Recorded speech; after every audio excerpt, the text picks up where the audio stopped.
ambassador to Berlin, Adib was nominated last month in a move it was hoped would rally sectarian leaders. Well, the French President Emmanuel Macron was among those who'd pushed to appoint Adib. Macron's now set to hold a news conference on Lebanon's political future on Sunday. Well, Lebanon, as you know, is currently facing the worst economic crisis in decades. A deadly blast also rocked Beirut's port recently. Well, let's bring you more on this. Linda Tamim is our correspondent in Beirut. We can cross to her. Linda, how is the news of Mustafa Adib's resignation being received where you are? Well, a lot of people took to Twitter to express their frustration. First of all, we have Hariri himself, former Prime Minister Saad Hariri, who says anyone celebrating the failure of Macron's initiative in Lebanon is going to regret wasting an exceptional opportunity to salvage Lebanon's economy and improve the situation in the country. He said now, and I quote, "Once again, Lebanese politicians presented to the world a blatant example of failure in managing public affairs and prioritizing national interest." We also have the caretaker Prime Minister Hassan Diab, who expressed himself, calling on Macron to continue helping Lebanon the best way he possibly can and basically help Lebanon overcome the multiple crises and challenges it is currently facing. Obviously now with no prime minister in place, Lebanon is literally sinking into an abyss.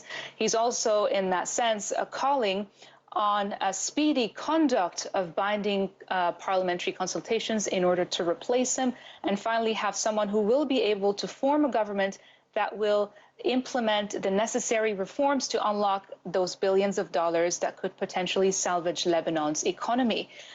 We have UN Special Coordinator for Lebanon, who is also very angry and expressed himself on Twitter saying, and I quote, here I'm having it, excuse me for this, such a degree of irresponsibility when the fate of Lebanon and its people is at stake. He also lashed out at politicians saying, when will you finally stop playing your usual games, listen to the cries and needs of the people, and prioritize the future of Lebanon? And there's also a Kataib chief, Sami Jmail, who took to Twitter as well and who called on all parliamentarians to take the courageous decision and resign from parliament to give Lebanon and the Lebanese a chance for a better future. I mean, Linda, so as you're showing us there, a whole host of reactions coming in to talk about Mustafa Adib's resignation. I touched on Emmanuel Macron there. He was one of those who were pushing for him to be nominated as the Prime Minister designate. A roadmap for Lebanon appears to be in tatters today. Where can the country go from here?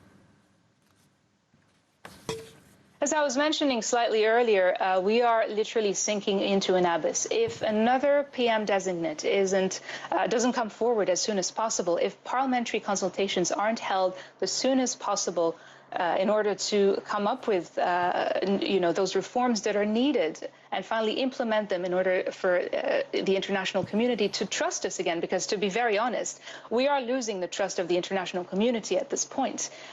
France did repeatedly say that as long as those reforms are not implemented, there is no money coming through. So as long as we don't have any money coming through, our economy cannot possibly be salvaged. So at this point, we're definitely we're facing a massive deadlock at the moment. And I'm telling you, we are heading straight into hell, as the president himself said, if nothing is done about this, if a prime minister designate isn't nominated as soon as possible. Linda, a tricky road ahead for Lebanon, as you say there. Keeping us up to date for the moment from Beirut. Thank you.